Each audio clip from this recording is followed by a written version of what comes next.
The Sith were never meant to survive. Their strength was their weakness, their ambition their undoing. For generations they spread like wildfire across the galaxy, numbering in the thousands, each one seeking greater power than the last. They built vast empires, waged devastating wars, and sought dominion over the Force itself. But their hunger was insatiable. Their need to dominate, to rise above all others, ensured their inevitable collapse. The Sith did not fall to the Jedi. They fell to themselves. By the time of the new Sith Wars, their once mighty legions had descended into chaos. The Brotherhood of Darkness, under the leadership of Lord Khan, was the final expression of their decay. In an attempt to unify the Sith, Khan abandoned the tradition of a single Dark Lord, choosing instead to rule alongside his fellow Sith as equals. But equality among the Sith was an illusion. Without a sole figure of absolute authority, infighting ran rampant. Their battles were no longer about conquest, but survival. Sith turning on Sith, each seeking to destroy their rivals before being destroyed themselves. Khan's vision of unity was a lie, and even he knew it. He preached loyalty while plotting against his own generals. He demanded obedience, but surrounded himself with those who would betray him at the first opportunity. The Brotherhood of Darkness was not an empire. It was a slow, desperate collapse masked by the illusion of control. The Jedi Order, battered and worn from centuries of war, saw an opportunity to strike the final blow. The conflict led both Jedi and Sith to Ruusan, the barren world that would become their graveyard. Ruusan was not a battle, it was annihilation. The Jedi, led by Lord Hoth and the Army of Light, sought to erase the Sith from existence. The Sith, weakened by their own division, were fighting not for victory, but for survival. Thousands perished in waves of destruction, the once mighty Sith Lords reduced to desperate warriors clawing for any chance at escape. And yet, even as their forces dwindled, Khan refused to surrender. He convinced himself that the Sith could still claim victory, not through strategy, not through force of arms, but through the power of the dark side itself. The thought bomb was his final act, a ritual so destructive that it would consume not just the Jedi, but the Sith themselves. Khan and his followers gathered in the depths of Ruusan's caves, pooling their hatred, their desperation, their fear into a single devastating attack. The Jedi, unaware of the true nature of the ritual, pressed forward, believing they had cornered the Sith at last. But as the ritual reached its peak, reality itself seemed to shudder. In an instant, the Force ripped apart, collapsing upon itself in a surge of energy that devoured everything in its path. The battlefield fell silent. The thought bomb did not discriminate. It consumed Jedi and Sith alike, trapping their spirits in an eternal void. Ruusan became a graveyard, not just of bodies, but of souls. The war was over, but at what cost? The Jedi believed they had won. The Sith, as an order, had been eradicated. There were no survivors, no remnants of their empire, no Sith Lords left to rebuild. But the Jedi were wrong. One survived. Darth Bane had foreseen the Sith's destruction long before Ruusan.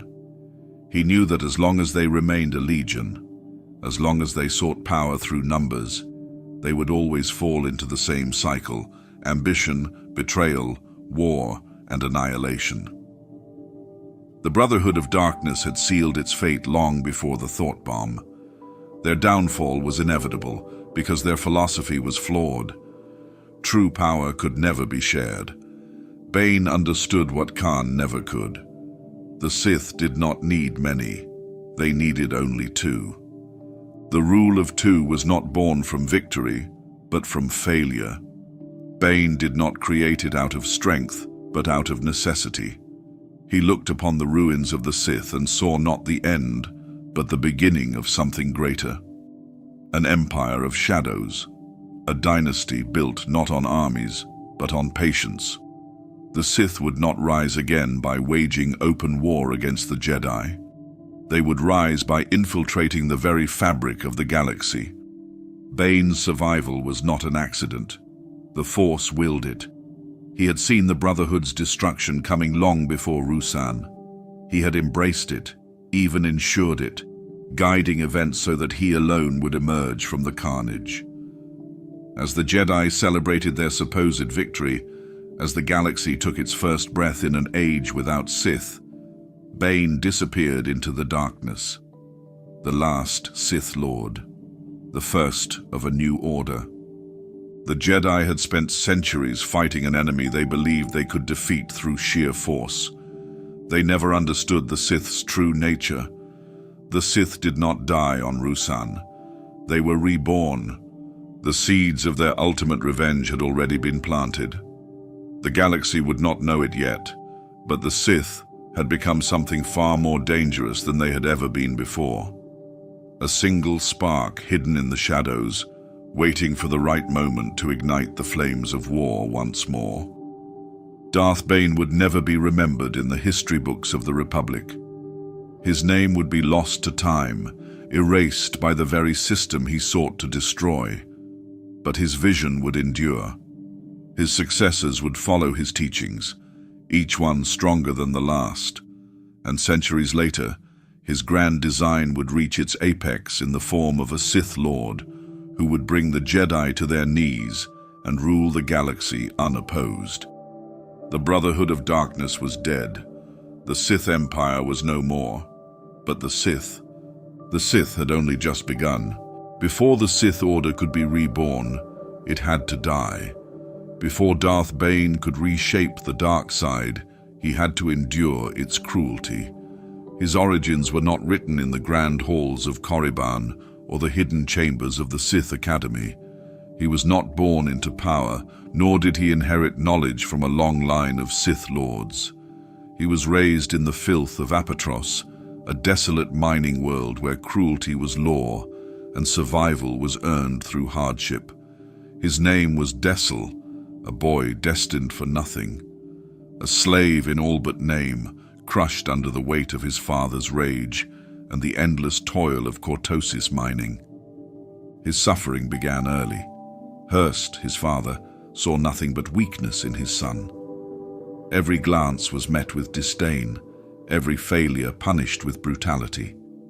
Dessel learned that pain was not an occasional punishment. It was a constant. But he also learned something else. He could feel things others could not. He could sense his father's anger before the blows came. He could read the intent of men before they spoke. The Force whispered to him long before he knew what it was. A lifetime of beatings hardened his resolve. He would never be weak again. The first step toward his true path came when he turned that pain against his father. Hurst's heart failed one night, and Dessel knew deep within himself that it was not mere chance. The Force had moved through him. It had answered his silent rage, and yet there was no satisfaction, only a deeper hunger. Apatros had taught him one truth: power was the only escape. The Republic found him first. Drafted into the war against the Sith, he became a soldier out of necessity. Yet even among warriors, he was different. He did not fight with reckless abandon or blind courage. He fought with instinct, knowing the enemy's moves before they made them. He was more than just a soldier. He was something else entirely, something waiting to be named. It was the Sith who gave him that name. Fate guided him to Korriban, where the Sith Academy awaited. He abandoned Dessel in the wastelands of his past. He was reborn as Bane. But the Sith he encountered were not the all-powerful lords he had imagined. They squabbled like scavengers, each seeking a greater title, yet none understanding the true nature of power. The Brotherhood of Darkness, they called themselves, a collective of Sith who had abandoned the very philosophy that made them strong. Bane saw them for what they were, cowards hiding behind a false unity. They preached equality among Sith, a doctrine that went against everything the dark side represented. Their leader, Lord Khan, was the worst of them all. A man who wielded power yet did not understand it. A Sith Lord who feared true strength. The more Bane learned, the more he saw the cracks in their foundation. The Sith were rotting from within, their empire built on compromise rather than domination. His time at the academy was a revelation. He consumed knowledge at a pace that unsettled even the instructors. He devoured the texts of ancient Sith lords, Revan, Malak, Nagasado, Exar Kun, seeking wisdom that had been buried beneath the Brotherhood's weakness. The dark side was not meant to be shared. Power belonged to those strong enough to seize it, and yet the Sith had diluted their own strength. But Bane was still young, still learning. He was tested, broken, and reshaped within the halls of Korriban. He fought rivals, nearly died in duels, and suffered through endless trials. Yet every failure only sharpened him further. It was not the Brotherhood that made him strong. It was his own defiance, his refusal to accept their flawed doctrine. His moment of revelation came not in battle, but in exile. Cast out from the academy for questioning their ways, he wandered alone, seeking deeper truths. It was then that he found the Holocron of Darth Revan, a relic of a time when the Sith had truly understood power. Through Revan's teachings, Bane saw the path forward. He saw the truth that Khan and his followers had failed to grasp. The Sith had lost their way. Their numbers had made them weak. Their unity was a lie. There could be no brotherhood. There could only be a master and an apprentice. From that moment, the fate of the Sith was sealed. Bane did not seek to reform the Brotherhood. He sought its destruction. Every lesson he had learned, from his father's cruelty, from the battlefields of the Republic, from the failures of Korriban, had led him to one undeniable conclusion. The Sith must be purged. He played the long game, waiting for the moment when the Brotherhood would destroy itself. And when that moment came, when the Sith and Jedi clashed on Ruusan, he watched, knowing that the dark side would soon belong to him alone. The rule of two had not yet been spoken, but it had already begun. Bane would rise, not as a warlord, not as a general, but as the architect of the Sith's true rebirth. One master, one apprentice, no more, no less. He had seen the weakness of the Sith. Now he would ensure that weakness never returned. Darth Bane understood what the Sith before him had failed to grasp. Power, when spread thin, became fragile. The Sith had collapsed under the weight of their own ambition, their numbers growing so large that infighting had become inevitable. The Brotherhood of Darkness had tried to impose order, to make all Sith equals, but in doing so, they had denied the very essence of the dark side. Bane saw this weakness and knew that for the Sith to survive, they had to evolve. Their path forward was not through conquest or mass recruitment, but through discipline, secrecy, and patience. Thus the rule of two was born, a master to embody power, an apprentice to crave it, no more, no less. It was a philosophy that ensured the Sith would never again fall to infighting, never again allow weakness to corrupt their order. Through this system, knowledge and strength would pass from one generation to the next, each apprentice surpassing their master, ensuring that only the strongest ruled. The Sith would not merely endure, they would grow stronger with each succession. But this philosophy came with a paradox. The Sith, driven by ambition, would always seek to overthrow their superiors. The apprentice was not meant to remain loyal forever. Their purpose was to learn, to grow, to one day challenge their master and take their place.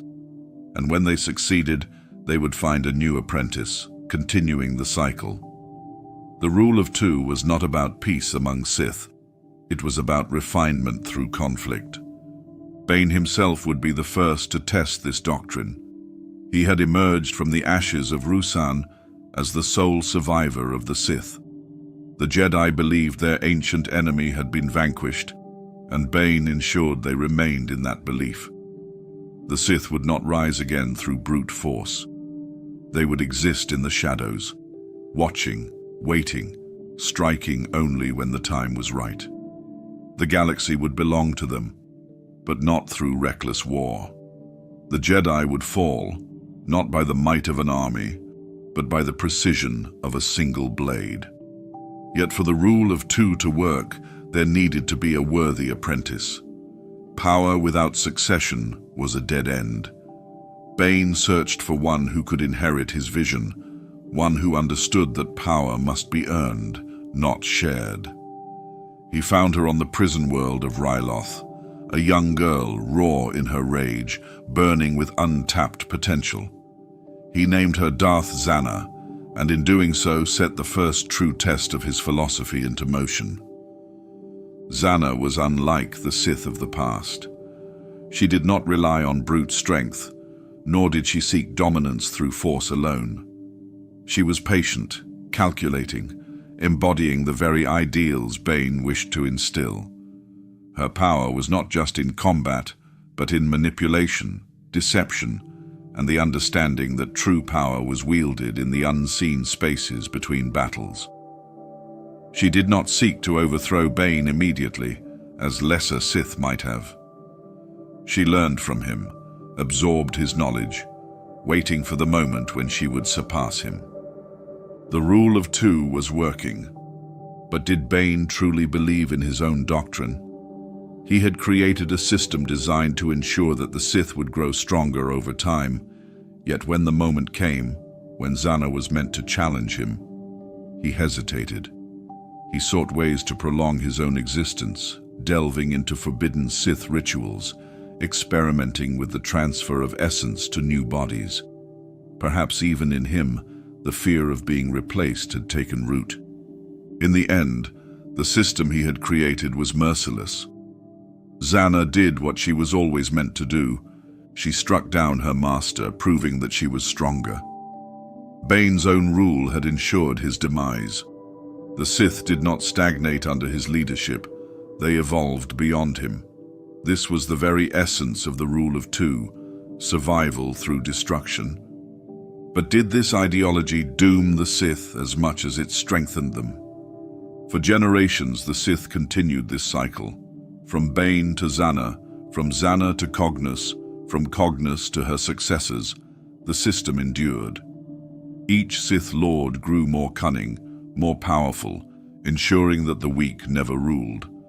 And yet the very nature of the rule of two created a vulnerability. There were always only two Sith at a time, and should both fall, the order would be lost. This was the flaw Bane had not foreseen. His vision was built on strength, but strength alone could not ensure survival. The Sith had the patience to wait centuries in the shadows, but their numbers were too few to withstand even a single moment of failure. They had designed a philosophy that weeded out weakness, yet in doing so, they had made themselves fragile. And yet it worked. It was this very philosophy that led to the rise of Darth Sidious, the final master of Bane's lineage, the one who would achieve what the Sith had long sought, the complete annihilation of the Jedi. Sidious understood that brute strength alone would not end the Jedi Order. He followed the true path of the Sith: secrecy, manipulation, deception. He infiltrated the Republic, turned democracy against itself, and orchestrated a war that ensured the Jedi's downfall. The rule of two had succeeded.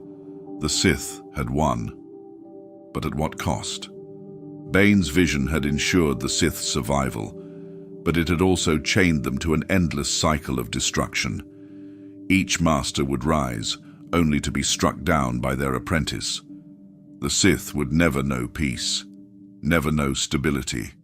They would forever be locked in a struggle where only power dictated survival. In the end, this philosophy would lead to their downfall once more, for it was through this very system that Darth Vader would one day destroy his own master, ending the Sith as an order.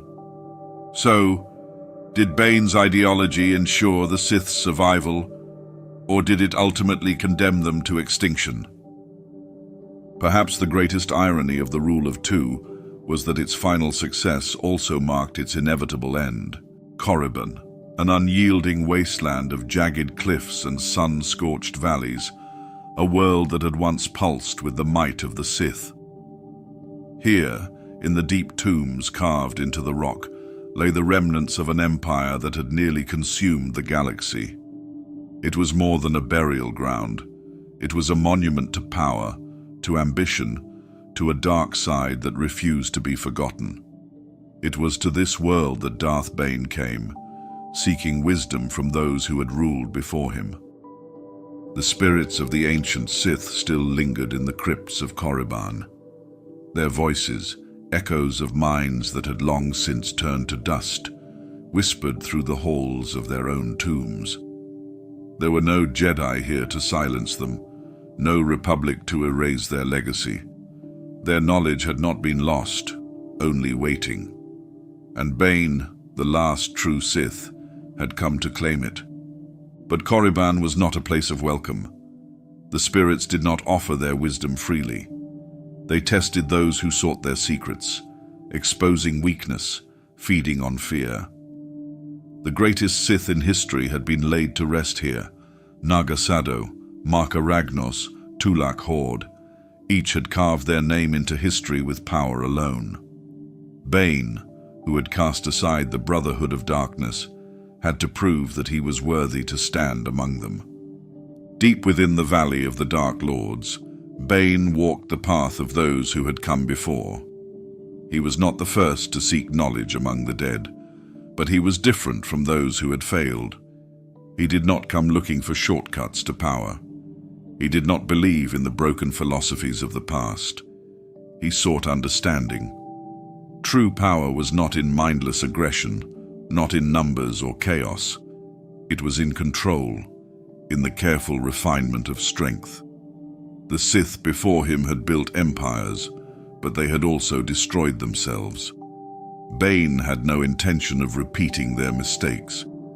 In the tomb of Darth Revan, he found a truth that reshaped his vision. Revan had walked the line between dark and light, understanding that the Force itself was neither good nor evil. It was power, and power was meant to be used. The Jedi feared the dark side because they did not understand it. The Sith before Bane had embraced it blindly, allowing their passions to consume them. But Revan had mastered it, bending it to his will. The Rule of Two had been Bane's creation, but here, in the shadows of Korriban, he saw the deeper meaning. The Sith would not rise through conquest. They would rise through patience. They would move in the darkness, unseen, shaping the future from the shadows. Yet there was something else hidden within these ancient tombs, something older than Bane had anticipated. The lost art of Sith sorcery. Unlike the brute strength of Sith warriors or the cunning of their assassins, Sith sorcery was an art of pure willpower. It was the manipulation of the Force through ritual, through words and symbols that bound reality itself. It was knowledge that the Jedi feared above all else, for it did not simply corrupt the mind, it rewrote it. The Sith of old had shaped entire battlefields with a single incantation, bending the Force to create storms, illusions, and death itself. Bane saw the potential in these forbidden arts, but he also saw their danger.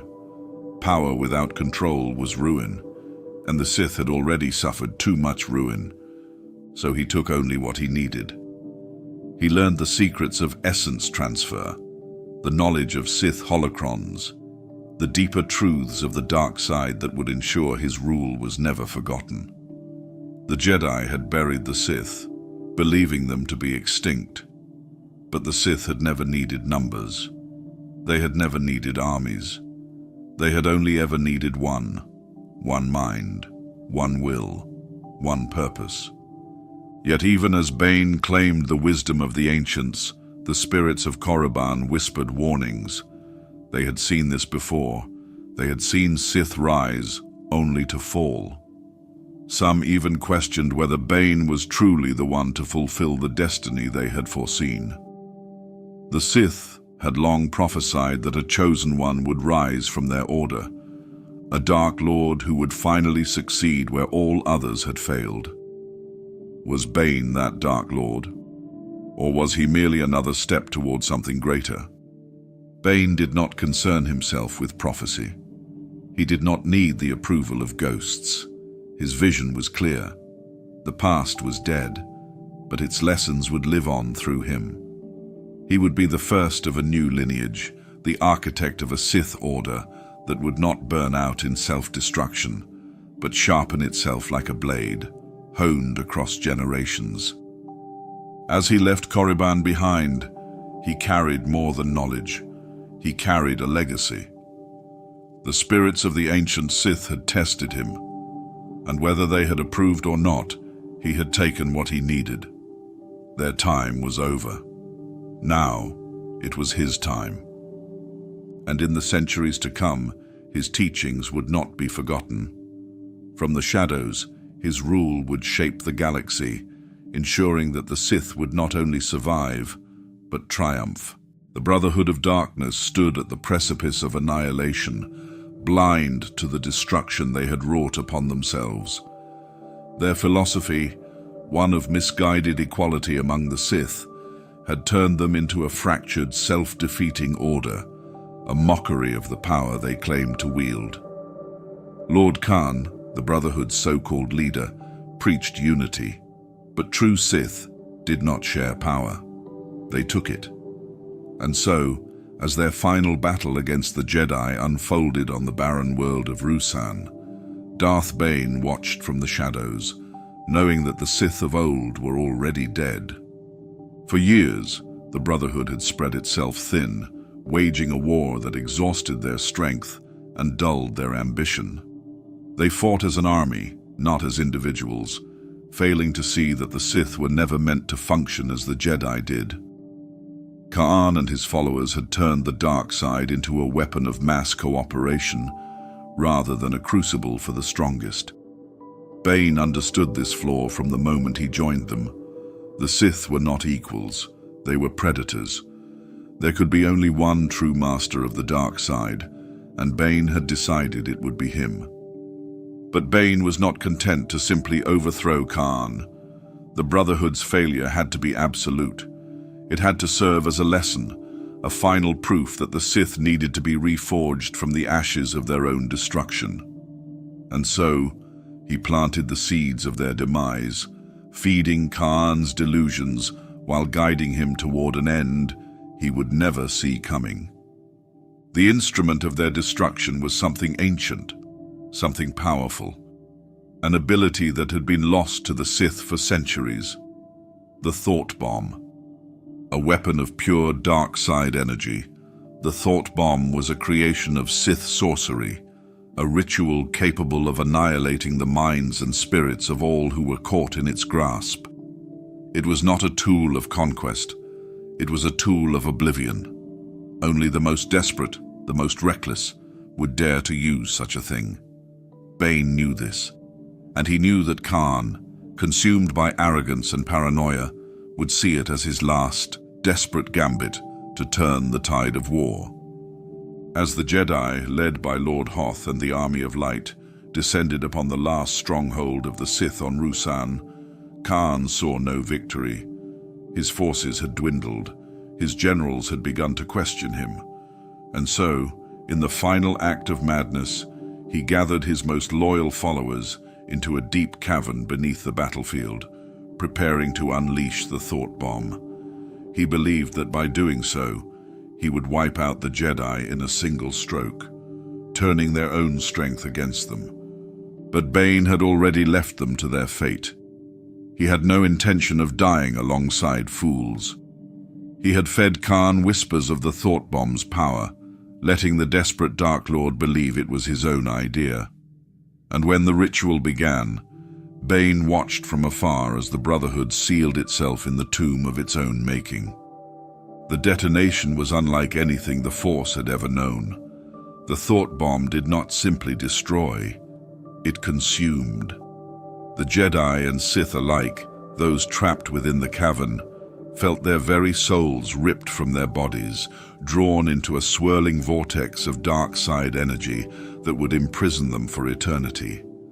Their screams, their terror, echoed through the Force long after their bodies had crumbled to dust. In that moment, the Sith were no more. The Brotherhood of Darkness had ceased to exist, not at the hands of the Jedi, but by their own failure to understand what it truly meant to be Sith. And Bane? He did not mourn them. He did not revel in their destruction. He simply moved forward, unchallenged, unopposed. He was now the last Sith, the only one worthy of the title. The Jedi would believe they had won, that the Sith were finally gone. But Bane had ensured their survival, not through armies or war, but through discipline, through patience. In the aftermath of Ruusan, he would take an apprentice, training her not as an equal, but as a vessel for the rule of two. The Sith would not return in fire and fury, but in whispers and shadows. And when they did return, it would not be as an army seeking conquest. It would be as a single will, guiding the galaxy toward a darkness it could not escape. The thought bomb had been more than a weapon. It had been a lesson. Those who lacked the strength to wield the dark side properly would destroy themselves. Only those who understood its true nature would endure. And so, as the dust settled on Ruusan, the galaxy believed it had seen the end of the Sith. But the Sith had only just begun. Darth Bane had shattered the Sith of old, reducing their once mighty legions to a singular lineage. The rule of two had been forged, but it would mean nothing if his chosen successor failed to embody its purpose.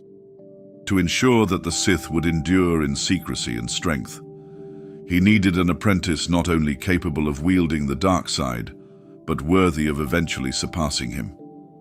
That apprentice was Darth Zannah. She was young, too young, some might have thought, when Bane took her as his own. A mere child when she first crossed his path, a frightened girl swept up in the carnage of Ruusan. Yet beneath that fragile exterior, he saw something few others would: potential. The Force burned within her like a hidden storm, raw and unshaped, waiting to be forged into something greater. She was not chosen for sentiment. Bane did not believe in chance or mercy. He saw in her the qualities the Sith required to survive: cunning, intelligence, and an instinct for cruelty that would only grow sharper with time. But potential meant nothing without refinement.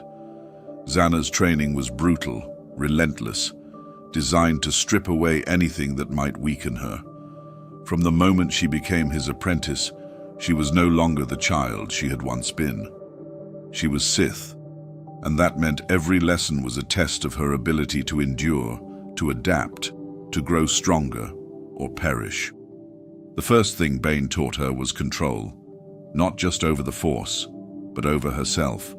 A Sith who could not master their emotions was a Sith doomed to be consumed by them. Rage, fear, pain, these were tools, not chains. He forced her to learn discipline, to harness her fury rather than be ruled by it. Unlike the Jedi who sought to suppress emotion, Bane encouraged her to embrace it, but only on her terms. Power was nothing if it could not be wielded with precision. Yet control was not enough. She had to learn deception, subtlety, the art of moving unseen. The Sith could no longer afford to wage open war. They would grow in the shadows, manipulate events from behind the scenes. Zannah became a master of misdirection, disguising her true strength behind the illusion of weakness. To the outside world, She remained unassuming, even delicate, a mere girl, harmless and overlooked. But beneath that facade, she was something far deadlier. Her gift for Sith sorcery set her apart from others who had come before her. While Bane embodied brute strength, Zannah's power lay in the mind. She could shatter wills, twist perceptions, ensnare enemies in nightmares from which they could never escape. The Jedi fought with lightsabers and battle meditation, but Zannah wielded something more insidious. With a thought, she could drive a man to madness. With a whisper, she could unravel a mind entirely. This balance between master and apprentice was the essence of the rule of two. Strength could not stagnate. The student was meant to surpass the teacher, to one day challenge and overthrow them. Bane had chosen Zannah not just to serve him, but to eventually destroy him. It was the paradox of the Sith. Each master trained their own doom. If the apprentice was weak, the Sith would wither. If they were strong, they would rise, and the cycle would continue. But in Zannah, Bane saw something that unsettled him. She was cunning, patient, too patient. She did not hunger for his throne the way he once had with Khan. She obeyed, learned, sharpened herself, but never made her move. It was not fear that stayed her hand. It was calculation. She would not strike until she was absolutely certain of her victory. And that was what disturbed Bane most. What if his apprentice never turned on him? What if she chose to serve rather than claim? The rule of two functioned only if the apprentice eventually replaced the master. If Zannah hesitated, if she failed to challenge him, then his vision for the Sith would die with him. In secret, Bane began to search for a way to extend his own life. He had no intention of falling to weakness, nor would he allow the Sith to fade into complacency. If Zannah refused to act, he would find a way to endure beyond his natural years, even if it meant bending the Force itself to his will. But Zannah was no fool. She knew her master's mind as well as he knew hers, and deep down, she understood what he feared, that she would wait too long, that she would hesitate. She had no such intentions. She would take what was hers when the time was right. But she would not be reckless. She would not challenge him on his terms. In the end, the Sith had never been about brute force alone. Strength was necessary, but survival demanded more. Cunning, patience, the ability to see beyond the moment. This was what separated a true Dark Lord from those who burned out too quickly. And so, Zannah watched. She learned. She waited. For the day would come when Darth Bane would fall, and when that moment arrived, she would be ready. The Sith had learned from their past failures. For centuries they had ruled in the open, waging wars against the Jedi and the Republic, only to be crushed time and time again. Their armies, their fleets, their empires, all had been swept away by the light. But Darth Bane had understood something his predecessors had not. Power was not meant to be flaunted. It was meant to be cultivated, nurtured in the darkness until it was strong enough to strike. The rule of two was not merely a philosophy, it was a blueprint for survival, and for 1,000 years the Sith followed it with unwavering discipline. To the galaxy, the Sith were extinct.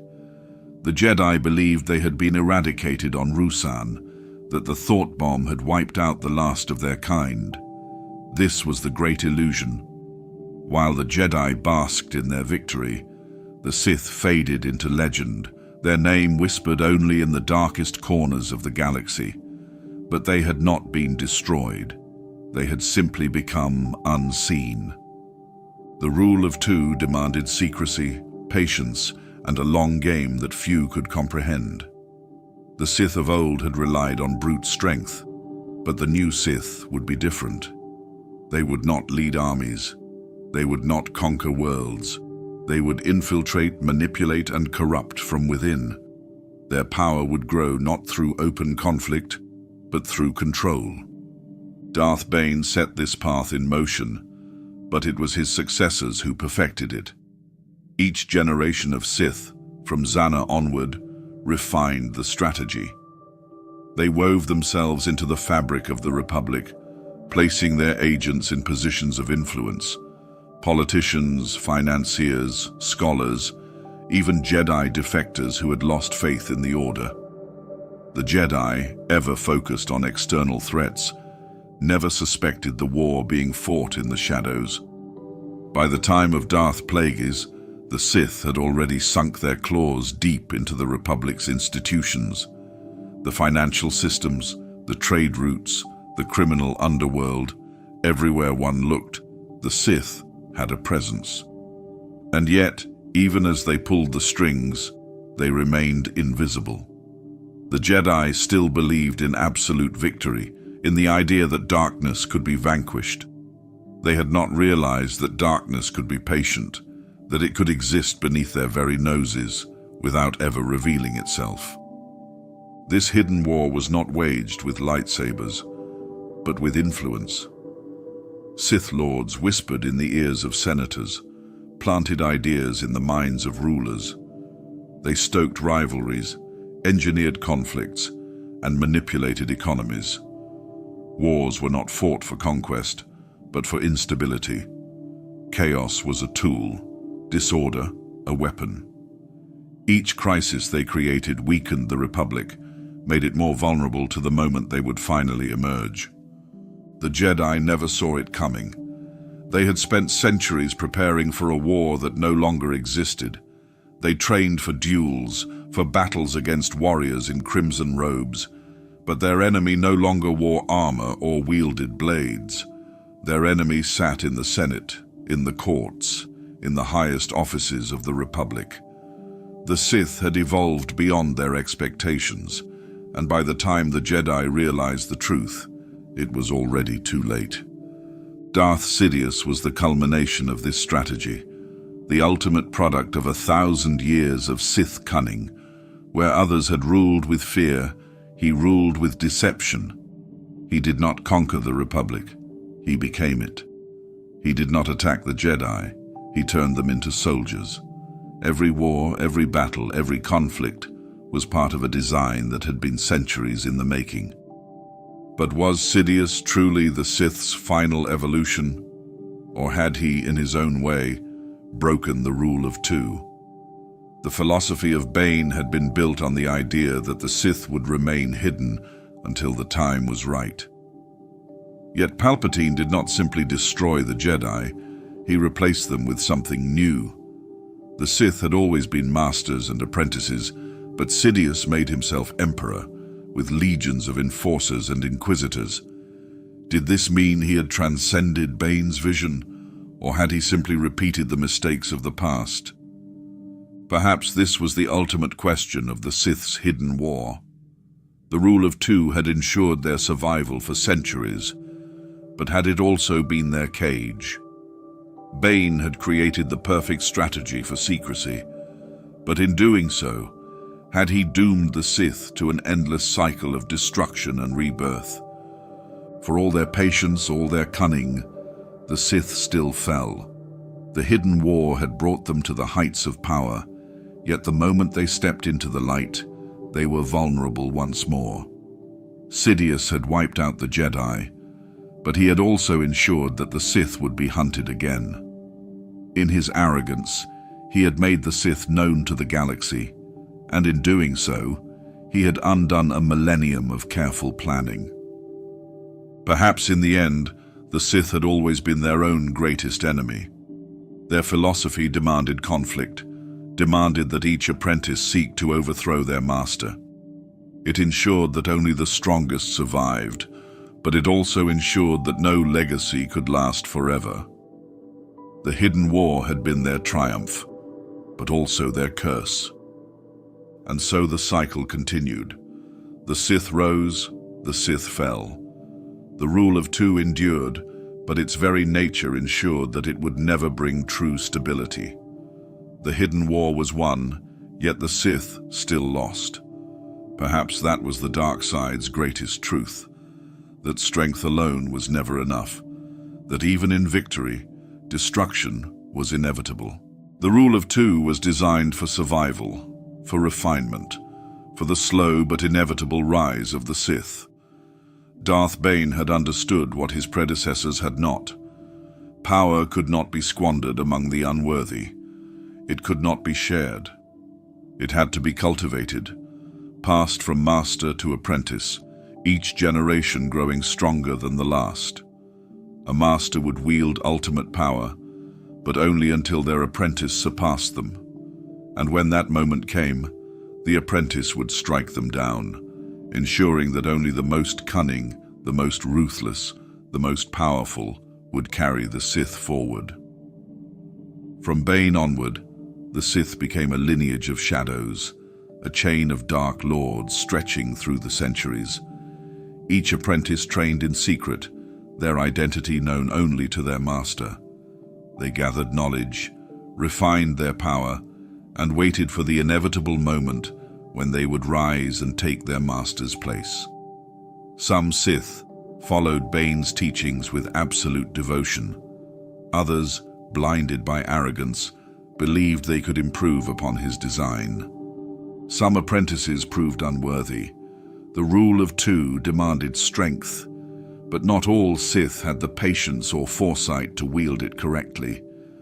There were those who believed they could break free from Bane's philosophy, that they could expand the Sith beyond its rigid structure. But each time, their ambition proved to be their undoing. One such failure was Darth Cognos's apprentice, Darth Millennial. He saw the rule of two as a weakness, rejecting Bane's ideology in favor of a different path.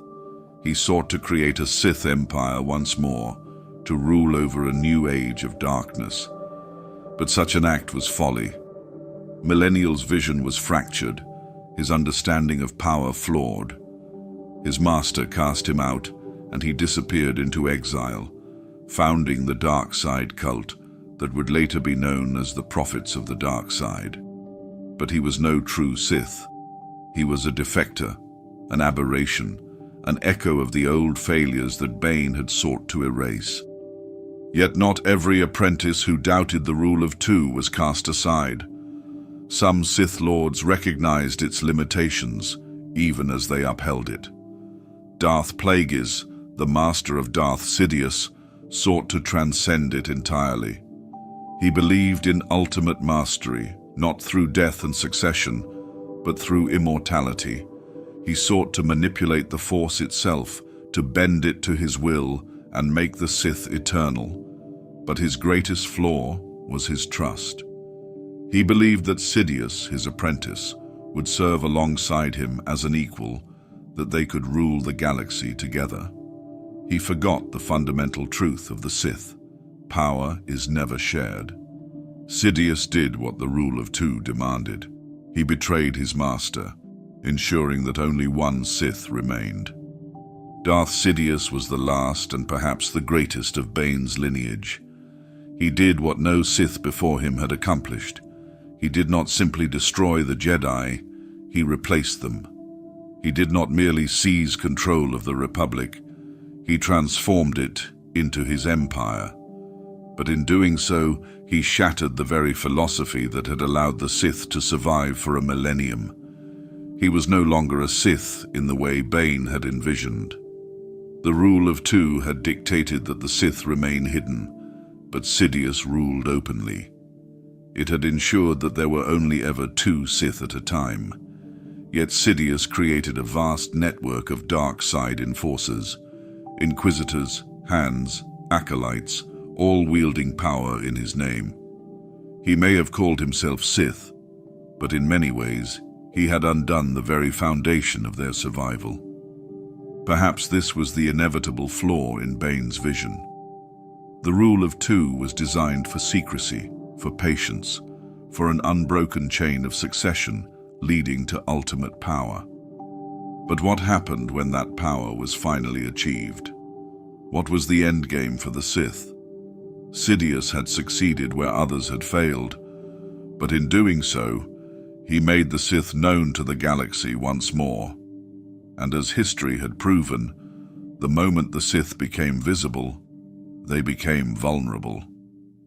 In the end, the line of the Sith Lords was both a testament to Bane's brilliance and a reflection of the Sith's inherent flaw. They sought absolute dominance, yet their philosophy ensured endless conflict. Each apprentice was trained to overthrow their master, ensuring that no Sith Lord could ever rule indefinitely.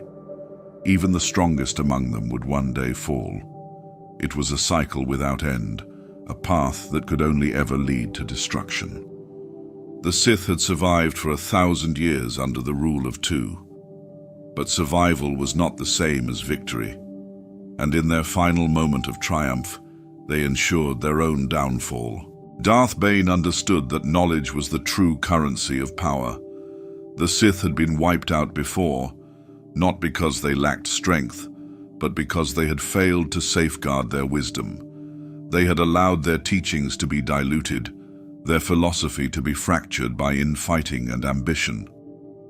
Bane sought to prevent this. He would not allow the Sith's greatest secrets to fade into oblivion. If the rule of two was to endure, its lessons needed to be preserved, hidden, locked away, accessible only to those worthy enough to seek them. Thus, the Sith Holocrons became the most valuable artifacts of the dark side. These pyramidal repositories were far more than simple records. They were extensions of the Sith Lords who had created them. Each holocron contained the essence of its creator, imprinted with their voice, their thoughts, their warnings, and their most closely guarded techniques. To access a holocron was to commune with the past, to receive guidance from Sith long dead, but never truly gone. Darth Bane's own holocron was a masterpiece of Sith craftsmanship. Within it, he encoded the core principles of his rule of two, the philosophy that would define the Sith for the next 1,000 years. He left behind detailed instructions on the nature of power, the necessity of betrayal, and the ultimate purpose of the Sith, to dominate the Force itself. It was not simply a guide for his apprentice, Darth Zannah. It was a safeguard against stagnation. If a future Sith Lord grew weak or complacent, the Holocron's warnings would remind them of their duty, to grow stronger or to fall and be replaced. But Bane was not the only Sith to create such artifacts. Across the centuries, those who followed his path added their own knowledge to the hidden vaults of the Sith. Darth Plagueis, obsessed with the manipulation of midi-chlorians, encoded his research into holocrons, preserving forbidden techniques that could alter life itself. Darth Sidious, the culmination of Bane's lineage, ensured that his own holocrons contained dark truths so devastating that even the most hardened Sith would hesitate to wield them. These holocrons became the Sith's greatest inheritance, tools that ensured the survival of their ideology, even in the face of annihilation. Yet, for all their secrecy, these artifacts were not impervious to discovery. The Jedi, ever vigilant, knew of the existence of Sith holocrons.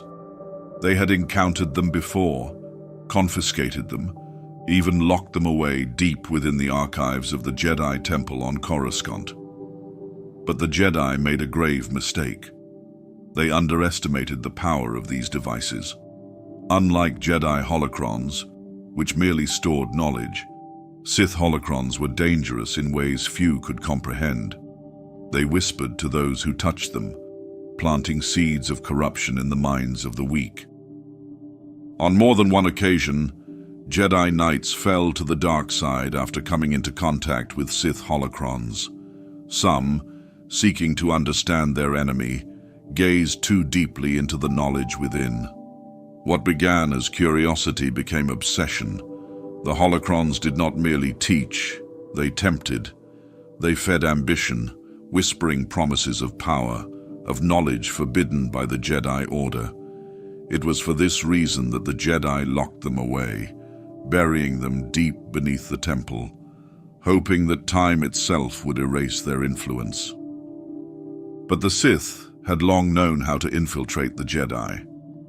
Darth Sidious, long before he revealed himself as Emperor Palpatine, sent agents into the Jedi Temple, recovering lost holocrons that had been hidden for centuries. Some were retrieved directly, while others were stolen in more insidious ways. Jedi who had fallen to the dark side smuggling them away, unaware that they had already become pawns in the Sith's greater design.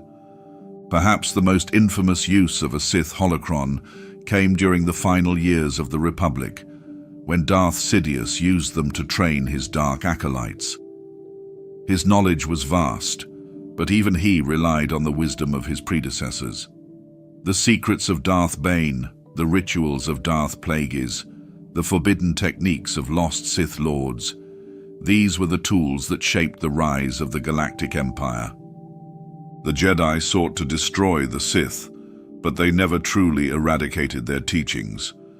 Even after the fall of the Sith Order, their holocrons endured, waiting in hidden tombs, in forgotten temples, in vaults untouched for millennia.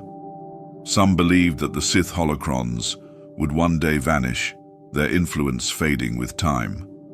But the dark side does not die so easily. Knowledge, once recorded, is never truly lost. And for those who seek it, the Sith holocrons remain, whispering across the ages, waiting for the next apprentice to listen. Long before the rise of the Sith, before the Jedi discovered their connection to the Force, there were whispers of beings who shaped the very fabric of the galaxy. They were known as the Celestials, an ancient and enigmatic race whose influence could be felt in the great structures scattered across the stars, the Corellian system, the Maw, the unknown hyperspace anomalies that defied physics itself. But their greatest mystery was their role in the eternal struggle between light and dark. Did they create the balance, or were they merely servants of a power far greater than themselves? The Jedi and Sith saw the Force as something to be harnessed, something they could control. The Celestials, however, may have seen it differently. Legends suggest that these beings did not merely use the Force. They existed in perfect harmony with it.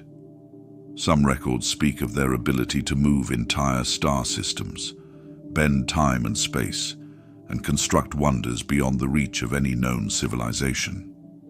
If these tales were true, then their understanding of the Force far surpassed anything the Jedi or Sith could comprehend. Among the most well-documented connections to the Celestials were the Mortis gods, three beings who seemed to embody the very essence of the Force itself. The Father, representing balance, struggled to maintain peace between his two children. The Son, an avatar of the dark side, sought chaos and domination. The daughter, pure in the light, wielded her power with wisdom, but was ultimately vulnerable to the ambitions of her brother. These beings, recorded in Jedi texts but dismissed as myth by most, were said to reside in a realm beyond time and space, a place where the Force was raw, untamed, and absolute. If the Mortis gods were real, what did this mean for the Sith? Did they serve the Son without ever realizing it? The Sith saw their conflict with the Jedi as a war for power, but what if they were simply tools in a much greater design? Darth Bane, the architect of the Rule of Two, believed he was reshaping the Sith for survival, forging them into something greater. Yet, in doing so, he may have unknowingly played into a cycle as old as the Force itself. A cycle of destruction and rebirth, of darkness rising only to be extinguished by the light, only to rise again. Bane's philosophy was rooted in strength, in the belief that only the strongest could rule. But strength alone does not dictate destiny. The Celestials, if they had ever truly existed, may have understood that balance was not about one side triumphing over the other. The Jedi sought to eradicate the dark side, believing it to be unnatural. The Sith sought to dominate the galaxy, bending the Force to their will. Both failed, and each time one side reached its peak, the Force corrected itself. Was Bane aware of this deeper truth?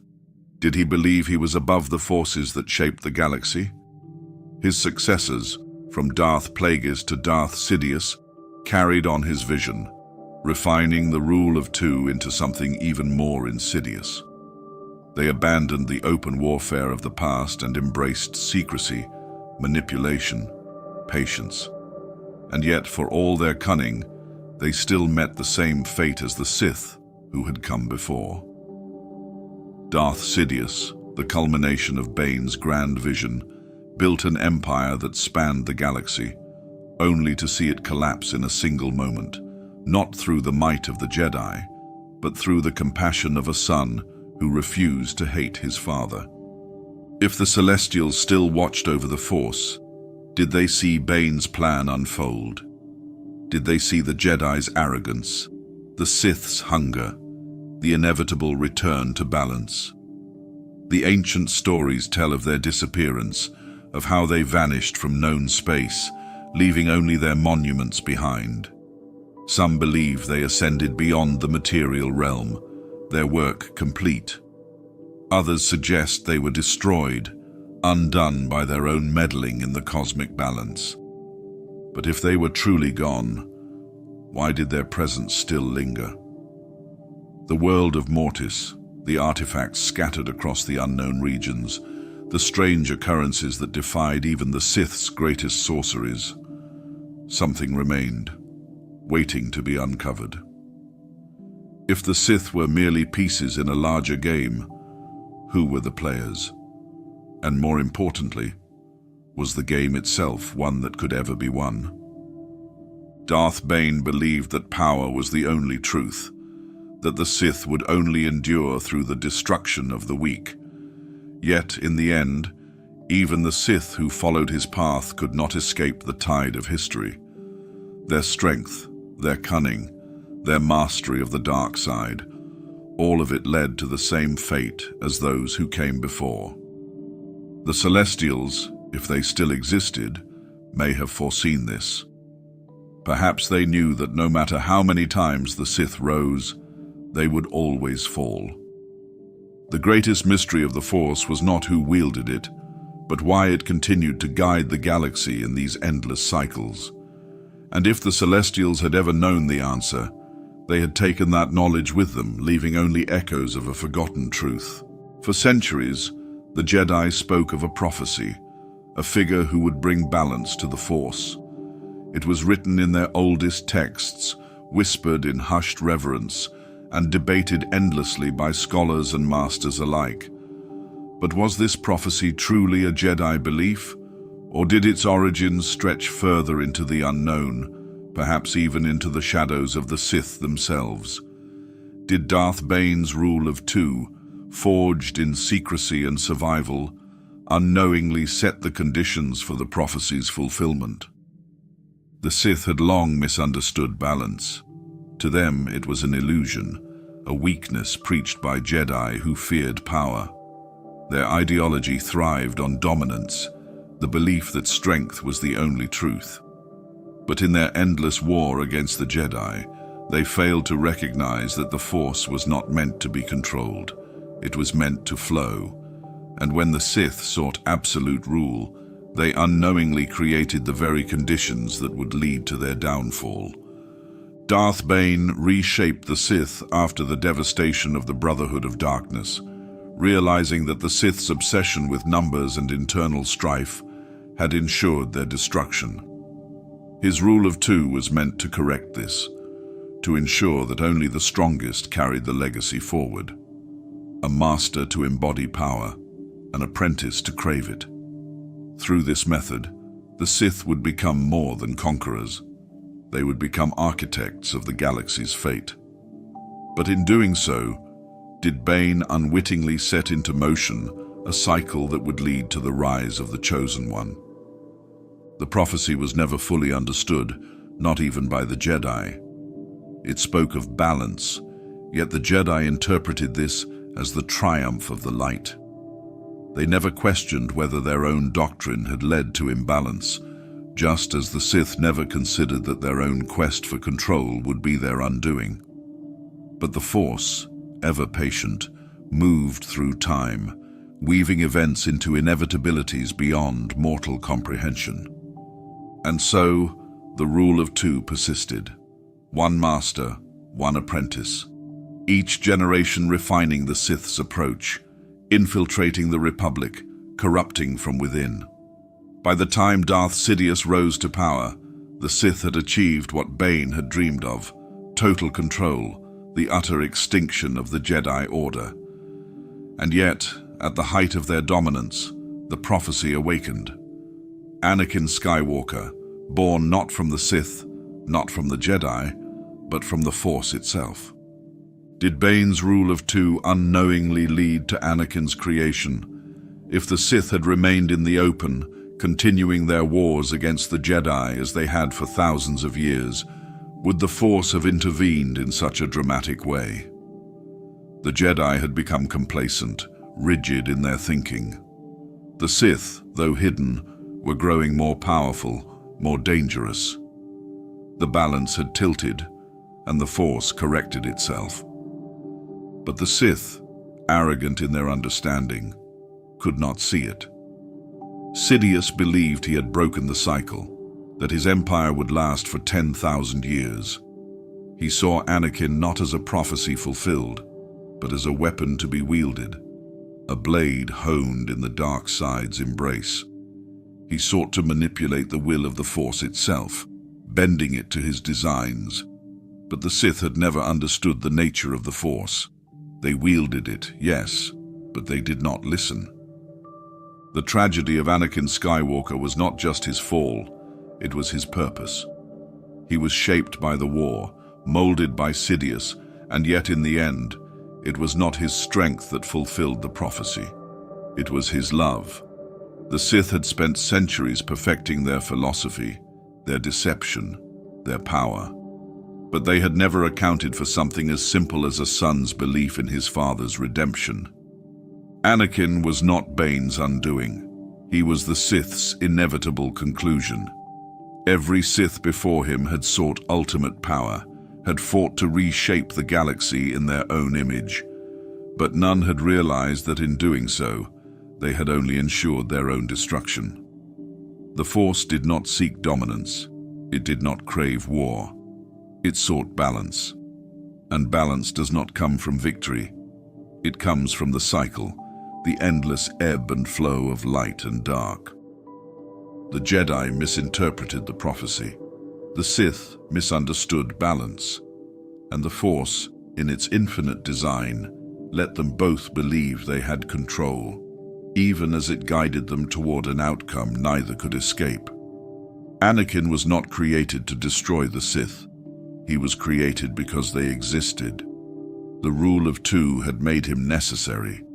The Sith's own philosophy had ensured his arrival. But was his story truly the end of the Sith? Or was it simply another step in their evolution? The dark side has never been truly extinguished. The Sith have always found ways to return. If the Force is a cycle, then the Sith, like the Jedi, are merely participants in its endless movement. Darth Bane once believed that his philosophy would ensure the Sith's survival for eternity. In a way, he was right. The rule of two gave birth to the Sith's greatest triumph and its ultimate failure. But even in that failure, something new was created, a new darkness waiting in the unknown. The Sith may have misunderstood balance, but the Force does not forget. And the question remains, if the Sith rose once before, will they rise again? Throughout the long history of the Sith, there were many who sought dominion over the Force, but few came as close as Darth Plagueis. He was not a warlord like Bane, nor a shadowy manipulator like Sidious. He was something far more dangerous, a visionary. His understanding of the dark side surpassed mere conquest, reaching into the deepest mysteries of life itself. He did not simply seek power, He sought control over existence itself. Plagueis was a Sith unlike any before him. He had no desire to rule an empire, no need for open conflict with the Jedi. His war was waged in secret, his weapons not lightsabers, but knowledge. He pursued the deepest secrets of the Force, not to destroy his enemies, but to render them irrelevant. To Plagueis, the Jedi and the Republic were already corpses, waiting to be buried. But what set him apart from all who came before was his obsession with immortality. The Sith had always craved power, but power was fleeting. Plagueis wanted something more. He wanted permanence. He sought to transcend the limits of the physical realm, to bend the Force to his will in a way that no being had ever achieved. The rule of two had ensured that only the strongest Sith survived, passing knowledge from master to apprentice, generation after generation. But Plagueis saw a flaw in this cycle. Every master was eventually overthrown, every apprentice destined to betray.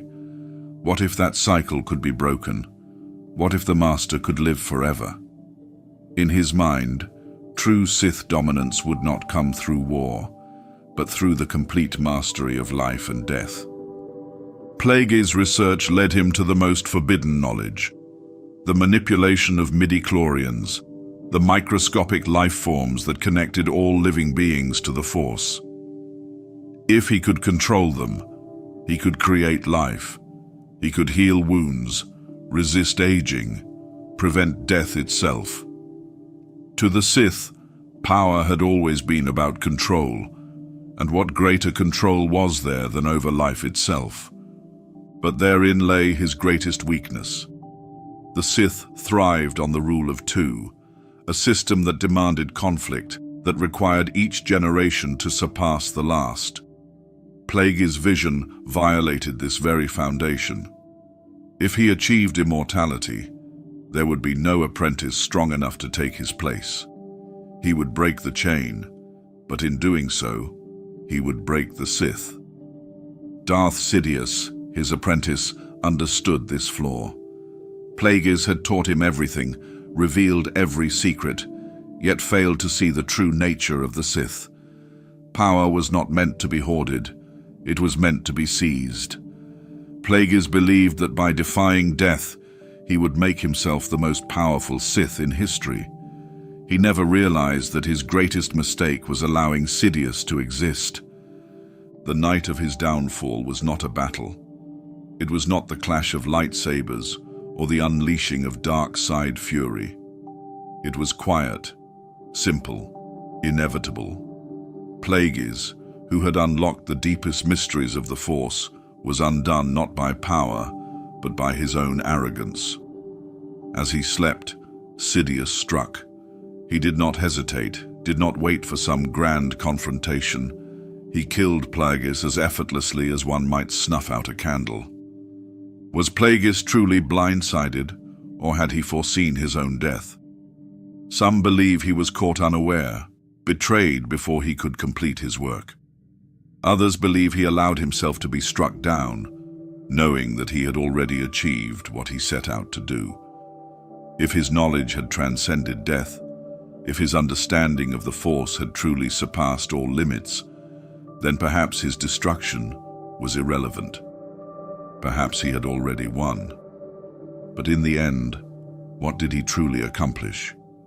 His knowledge of the Force may have been greater than any Sith before him, but his fate was no different. His apprentice overthrew him, just as Bane had intended, just as every Sith master before him had fallen. The rule of two endured, and the cycle continued. Or did it? Sidious, unlike his predecessors, did not merely seek to rule. He sought to end the cycle altogether. He did not intend to pass his power to an apprentice. He had learned from Plagueis' mistakes and sought to take them further. He would achieve absolute control, not only over the Sith, but over the very fabric of the Force itself. Plagueis was dangerous because he saw beyond the Sith's old ways. He was not content with mere strength. He wanted knowledge, mastery, the ability to reshape reality to his will. But Sidious was dangerous because he understood what Plagueis had missed. Knowledge alone was not enough. Control alone was not enough. True power required ruthlessness.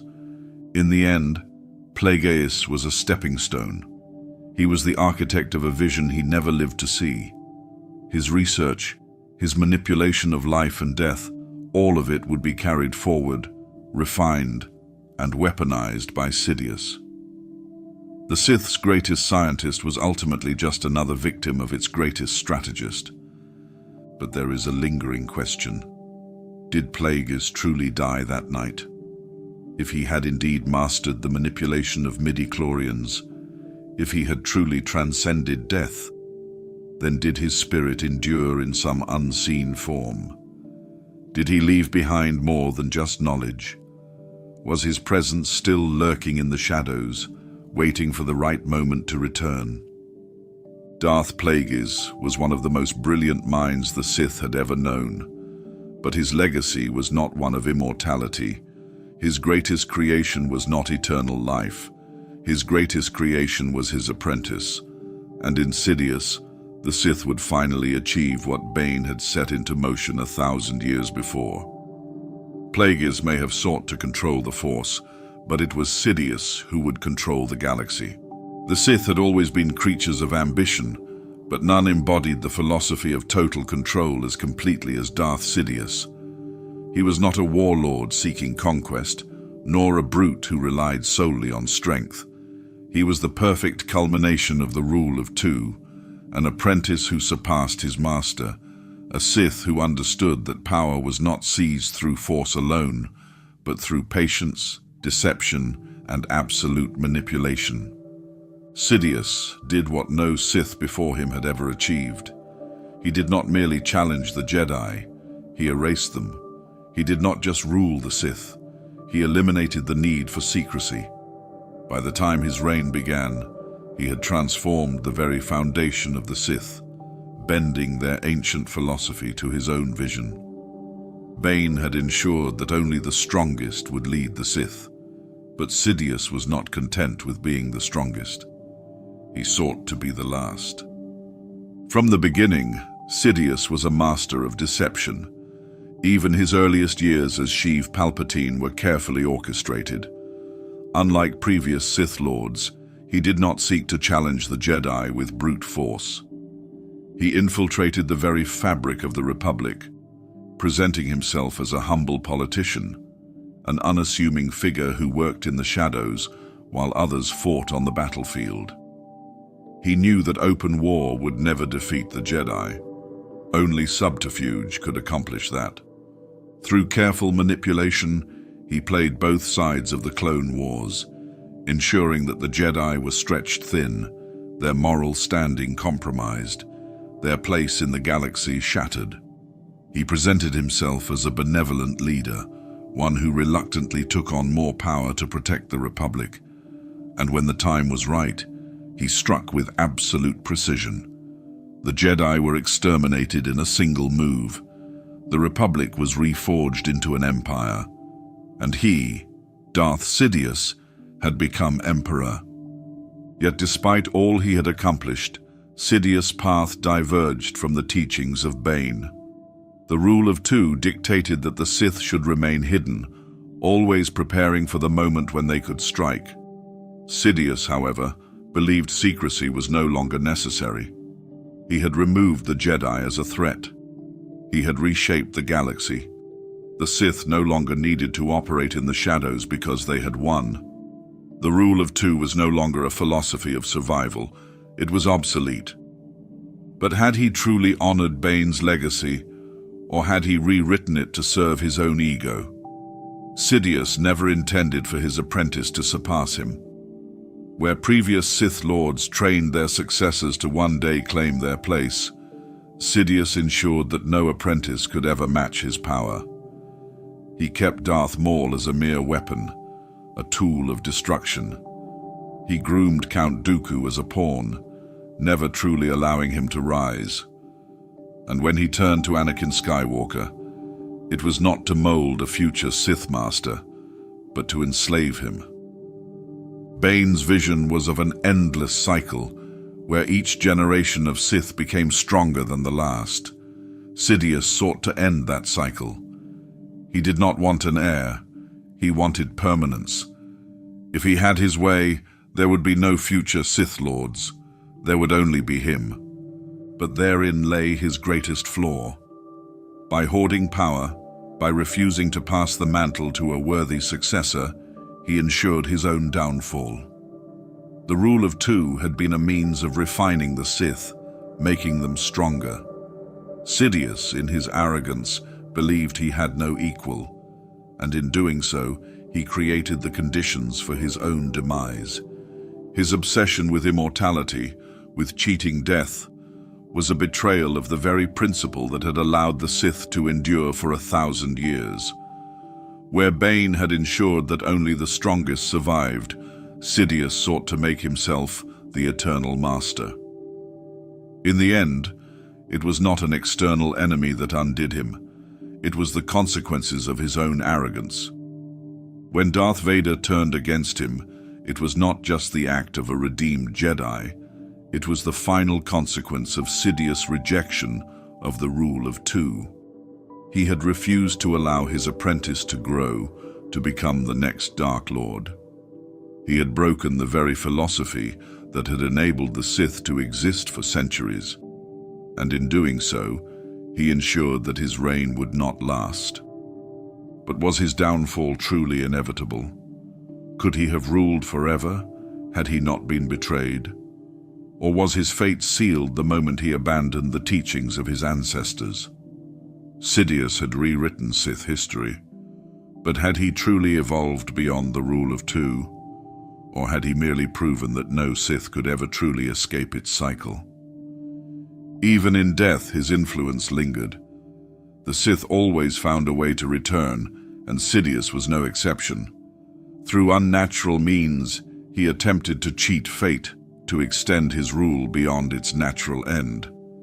But the galaxy had already moved beyond him. The Sith had always been creatures of ambition, but their greatest flaw was believing that power alone was enough. Sidious had reached further than any Sith before him, but in the end, even he could not escape the fate of all who came before. Darth Sidious was the most powerful Sith in history, but was he the greatest? Or was he the final warning that absolute control is an illusion? For 1,000 generations, the Jedi had been the guardians of peace and justice. They believed themselves untouchable, their wisdom absolute, their connection to the Force unbreakable. Yet, in the end, they were undone not by brute strength, but by deception. The Sith did not march on the Jedi Temple as conquerors. They made the Jedi's own arrogance their weapon, and when the final moment came, the Jedi never even saw the blade descending. The destruction of the Jedi was not a spontaneous act. It was the result of a slow, calculated campaign that began long before the Clone Wars. Darth Sidious understood what no Sith before him had truly grasped. Power was not taken through war alone. The Jedi had survived countless wars, yet they fell in a matter of hours. How? Because Sidious ensured that when the blade struck, it was already buried too deep to stop. The Jedi did not lose the moment Order 66 was given. They lost when they allowed themselves to become generals instead of guardians. They lost when they accepted a war that they did not start, failing to realize that their very participation in the Clone Wars was a trap. Every battle weakened them. Every command issued from the Senate pulled them further from their purpose. They had once been independent, but now they were instruments of the Republic. And Sidious was the Republic. The Jedi's failure was not a lack of strength, it was blindness. They believed they could see the Force clearly, that their insight would always protect them.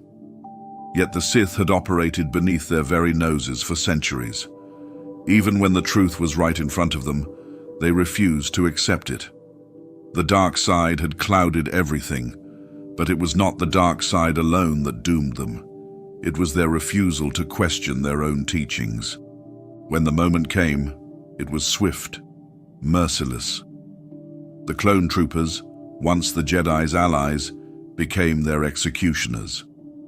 Across the galaxy, Jedi were struck down not in battle, but in betrayal. Those who had fought side by side with them did not hesitate. The Jedi had trusted the Republic, had trusted their soldiers, never realizing that the Republic had ceased to exist long before Palpatine's final declaration. The Purge was absolute. The Jedi Temple burned, its sacred knowledge erased. The Order, which had endured for millennia, was reduced to whispers, to scattered fugitives barely clinging to survival. And as the Jedi fell, the Sith stood victorious. The rule of two, once a philosophy of patience, had borne its greatest fruit. The Sith had won. But had they? The irony of the Sith's victory was that it came at a cost far greater than they could have foreseen. The rule of two had ensured that only the strongest Sith survived, but it had also ensured that they were always few in number. Sidious had destroyed the Jedi, but he had also made himself the sole ruler of the Sith. With the death of Count Dooku, he was left with only one apprentice, Darth Vader, a broken man barely able to survive outside his armor. The Sith had always thrived in the shadows, manipulating from the edges of power, but now there were no shadows left. The Sith were exposed, ruling openly for the first time. There was no Republic to corrupt anymore, no need for deception. And with that change came a danger no Sith before Sidious had ever faced: the full weight of the galaxy's hatred. The Jedi were gone, but their legacy remained. The very act of erasing them turned them into martyrs. As the Empire rose, so too did the seeds of rebellion. The Sith had waited 1,000 years to claim dominion, but in the grand scale of history, their empire lasted only a few decades.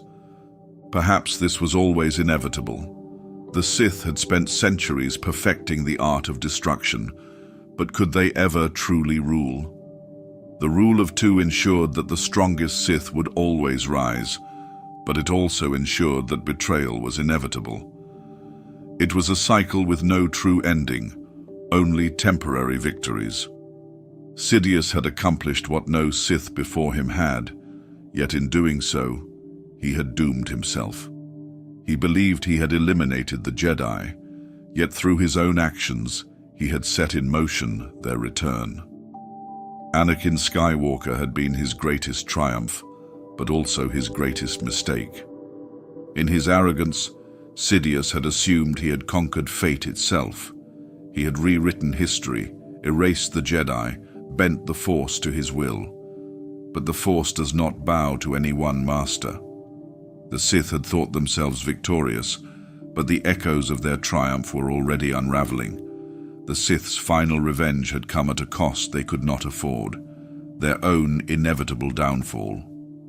The rule of two had guided the Sith for 1,000 years, a doctrine forged in the fires of Darth Bane's ambition. A master to wield the power, an apprentice to covet it. This was the law that ensured the Sith's survival. Yet, in Darth Vader, the rule of two found its greatest paradox.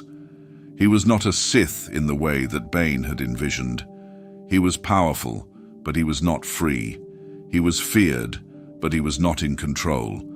And in the end, he would not preserve the Sith, but undo them.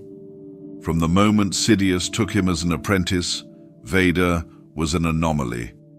Bane's Sith were meant to be cunning, patient, always seeking their opportunity to overthrow their master and take their place.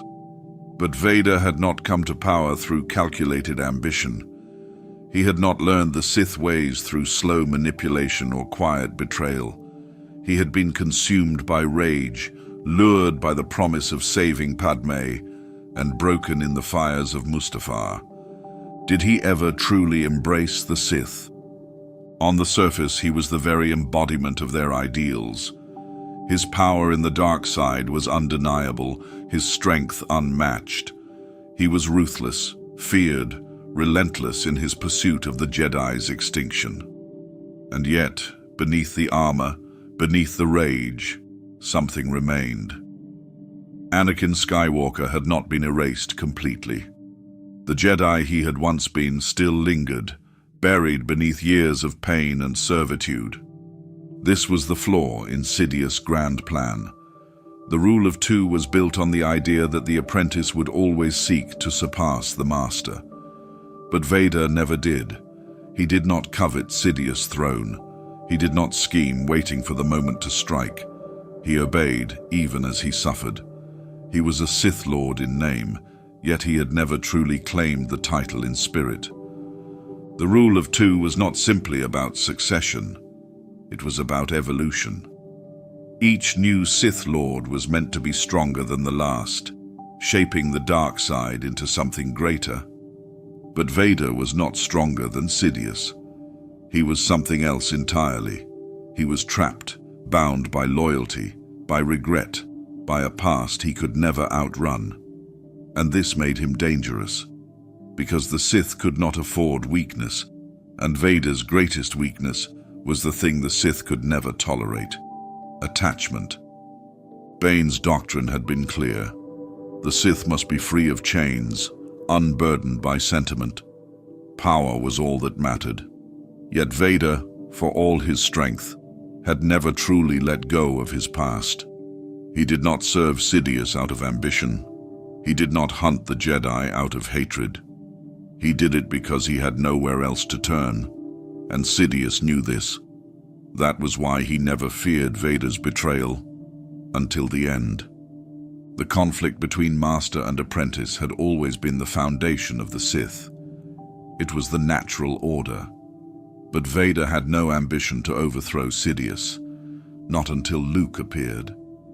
And when he did, something happened that had never happened in all of Sith history. Vader hesitated. For the first time, the Sith did not seek dominance over the next generation. He sought to reclaim something lost. The rule of two had never accounted for redemption. It had never prepared for the idea that an apprentice might seek something other than power. Yet that was exactly what happened. When faced with the choice, his master or his son, Vader chose not as a Sith, but as Anakin Skywalker. And in doing so, he shattered everything that Bane had built. Did his redemption end the Sith, or did it simply reset the cycle? In the moment that he cast Sidious into the abyss, Vader did what no Sith before him had done. He did not take the throne. He did not claim dominion over the dark side. He ended it. He fulfilled the prophecy of the Chosen One not by conquering the Sith, but by rejecting them. But history has a way of repeating itself. Sidious would return. The dark side would rise again. The rule of two may have died with Vader, but the Sith had always found ways to endure. Perhaps Bane's doctrine had never been about two Sith alone, but about ensuring that the Sith would always adapt. If Vader's betrayal was the end, then what came after? A true balance, or simply the beginning of another war yet to come? For generations, the Sith were believed to have been destroyed. First, with the fall of the Brotherhood of Darkness. Then, with the death of Darth Sidious and Darth Vader. Time and again, the galaxy had assumed their annihilation, only to learn too late that the Sith were never truly gone. The shadows that had once engulfed the Republic had merely retreated, waiting, watching, growing stronger in the places beyond known space. Did the Sith truly die with Vader, or were they merely waiting beyond the stars? The rule of two ensured secrecy, patience, and long-term survival, but Bane's doctrine was never the only Sith ideology. Others had existed before him: sects, cults, remnants of fallen empires. Bane's line had preserved the Sith in the heart of the Republic, but elsewhere in the unknown regions, something else was stirring. The dark side was vast, and it was not confined to a single lineage. Even during the Clone Wars, whispers had spoken of the Sith Eternal, a secretive cult devoted to the rebirth of Sith power. Hidden deep within Exegol, they were not a part of Bane's vision, nor did they follow the rule of two. Instead, they existed in the shadows, a gathering of acolytes who awaited the return of a Sith Emperor. Were they the heirs of the Sith, or were they something new entirely? Sidious had known of their existence. He had used them, shaped them, prepared them for the day when he would need to rebuild. And yet, they had remained hidden for generations, untouched by the wars that raged in the galaxy. When the Jedi fell, when the Empire rose, when Vader cast down his master, where were they? What did they see in these events? Did they view Vader's betrayal as the true death of the Sith? Or did they believe it was merely a failure of one Sith Lord, insignificant in the grand design of the dark side? The unknown regions held many secrets. It was said to be the birthplace of the Chiss, home to lost civilizations, and a graveyard for explorers who had vanished without a trace. But beyond the hyperspace storms and uncharted anomalies, it was also a haven for those who sought to escape the eyes of the Republic, the Jedi, and the Empire. It was a place where darkness could grow without interference. Were the Sith Lords of old watching from the shadows, waiting for their moment to return? Bane's rule had ensured that the Sith would always evolve, that the weak would be destroyed and the strong would rise. But the Sith Eternal did not follow his doctrine. They did not seek a single master and apprentice. They sought an empire, an endless hierarchy of followers devoted to a reborn Sith ruler. In this way, they were both a perversion of Bane's teachings and a reflection of the ancient Sith order that had once ruled the galaxy. The question remained, was this the true evolution of the Sith, or was it merely a distorted echo of their past failures?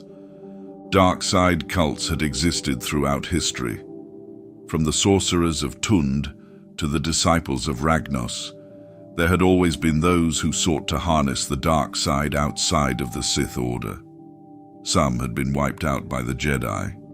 Others had faded into obscurity. But the Sith Eternal had endured, and their presence raised a dangerous question. Was the galaxy ever truly free of the Sith, or had they merely retreated to the edges of known space, waiting for the right moment to strike? If Bane's vision had ensured the Sith's survival, then the Sith Eternal posed a dilemma. They were a remnant of a lost empire, a return to the old ways, a rejection of the rule of two. But did that mean they were weaker? Or had they discovered something that Bane's lineage had not?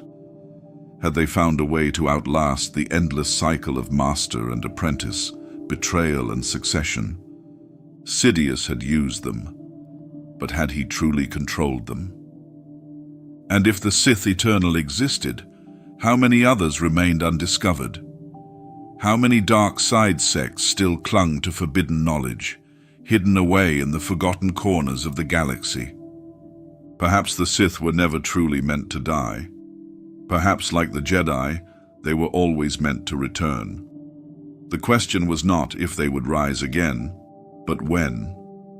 Darth Bane reshaped the Sith with a single decree. Two there should be. No more, no less. One to embody power, the other to crave it. His rule of two was designed to prevent the mistakes of the past, to eliminate the self-destructive infighting that had plagued the Sith for millennia. Yet, in the centuries that followed, did his vision truly succeed?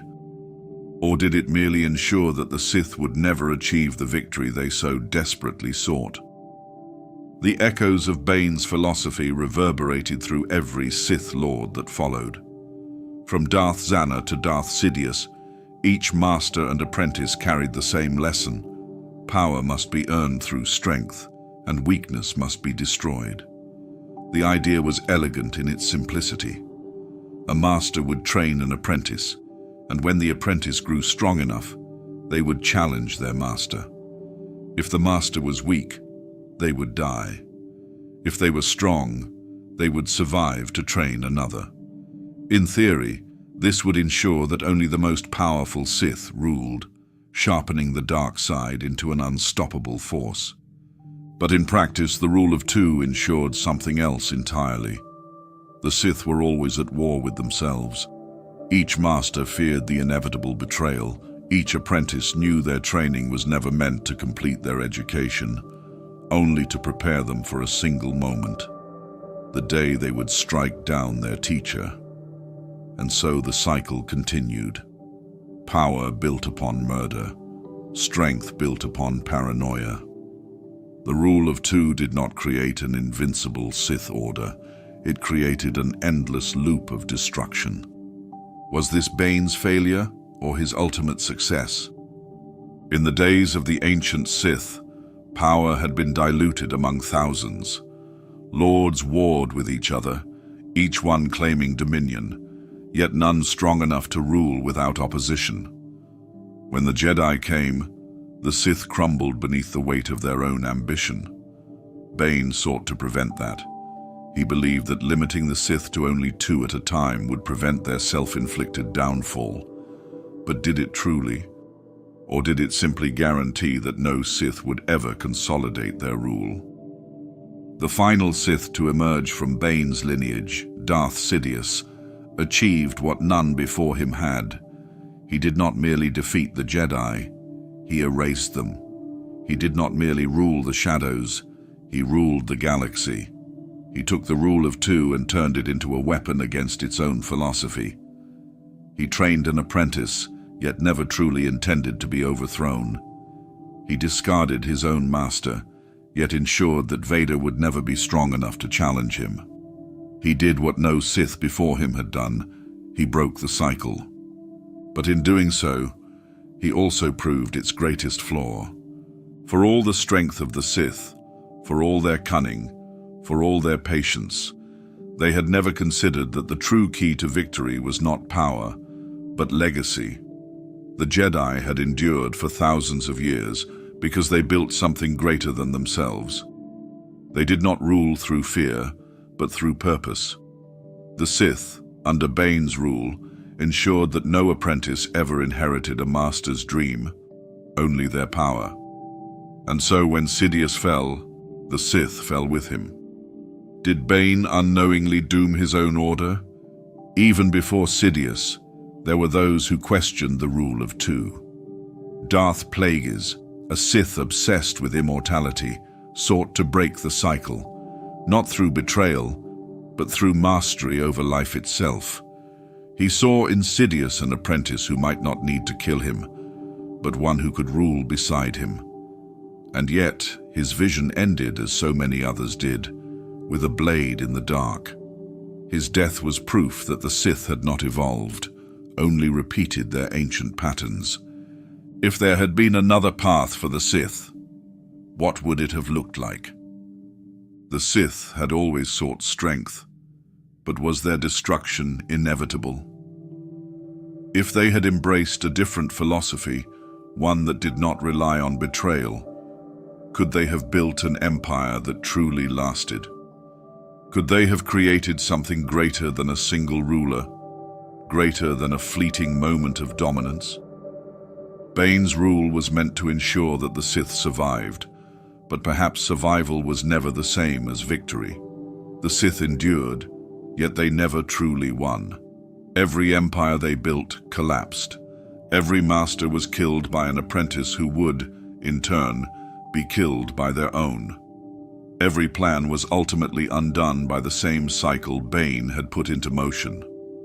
And so the final question remains: was Bane a savior or the architect of the Sith's eternal failure? His rule allowed the Sith to persist in the shadows, to strike when the Jedi had become complacent. But his rule also ensured that the Sith could never be more than a whisper in the darkness, waiting for the moment to rise, only to fall again. Perhaps that was the greatest irony of all, that the man who sought to ensure the Sith's survival was also the one who guaranteed that they could never truly win. For centuries, the Jedi and Sith have been locked in an endless struggle. Each rise of one side guarantees the resurgence of the other. Darth Bane sought to reshape this conflict, believing that through secrecy and control, the Sith could ultimately triumph. But in doing so, did he create balance, or did he trap the Sith in an eternal cycle of destruction? The Jedi viewed balance as the eradication of darkness, while the Sith saw dominance as the natural order. Neither side truly understood the Force in its entirety. Bane's rule of two ensured the Sith would survive, but it also meant they would always remain in opposition to the Jedi. By limiting the Sith to a master and apprentice, he prevented their self-destruction, but he also ensured they would never fully eliminate their enemies. The Jedi, too, were trapped in this cycle. Their refusal to acknowledge the dark side as part of the Force left them blind to its influence. They sought peace through control, just as the Sith sought power through destruction. Neither could exist without the other. If the Sith had truly ruled unopposed, would they not have collapsed under their own greed? If the Jedi had eliminated all darkness, would they not have stagnated? Bane believed in strength, not destiny. He rejected the idea that the Force had a plan, yet his actions set the stage for everything that followed. The Sith infiltrated the Republic, orchestrated its downfall, and achieved what Bane had envisioned. But in the end, they fell, just as they always had. The question remains, did Bane's rule of two lead to the Sith's ultimate success, or did it merely ensure that the war between Jedi and Sith would never end? Perhaps balance is not about victory. It is not about light defeating dark, nor darkness consuming light. It is motion, conflict, struggle. The Force does not seek stillness. It seeks equilibrium through perpetual change. If the cycle is eternal, then neither Jedi nor Sith can ever truly win. Perhaps that is the design of the Force itself. The Sith believed they sought ultimate power, but were they ever truly free? From the moment Darth Bane forged the rule of two, Sith Lords were bound by a contradiction. They pursued dominance, yet were always fated to be challenged, betrayed, and replaced. The apprentice was meant to overthrow the master, ensuring only the strongest survived. But in this endless cycle, was true power ever attained? The Sith saw themselves as rulers, yet the dark side itself ruled them. The more they fed their hunger for strength, the more it consumed them. Palpatine, the culmination of Bane's vision, achieved absolute control, but it did not last. Like all Sith before him, he fell. The dark side offers power, but it demands everything in return. Did Bane foresee this inevitability? Perhaps he knew the Sith would never truly win, but sought to extend their survival for as long as possible. Or perhaps he believed that with the right apprentice, the Sith could finally break the cycle. But in the end, the rule of two did not guarantee victory. It merely prolonged the Sith's struggle against their own nature. They sought immortality, yet they were always fated to die. They craved control, yet they were always at the mercy of the dark side's will.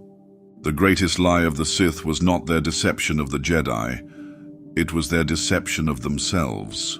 The Sith and the Jedi were always two halves of the same cycle, locked in a struggle that neither could escape. Where the Jedi sought peace through detachment, the Sith pursued strength through dominance, yet both orders were bound to the same fate, rising to power, only to fall. Darth Bane's rule of two was his answer to the Sith's self-destructive nature. By limiting their numbers, he sought to refine their power, ensuring only the strongest survived. In this, he succeeded. For 1,000 years, the Sith remained hidden, their influence growing in the shadows.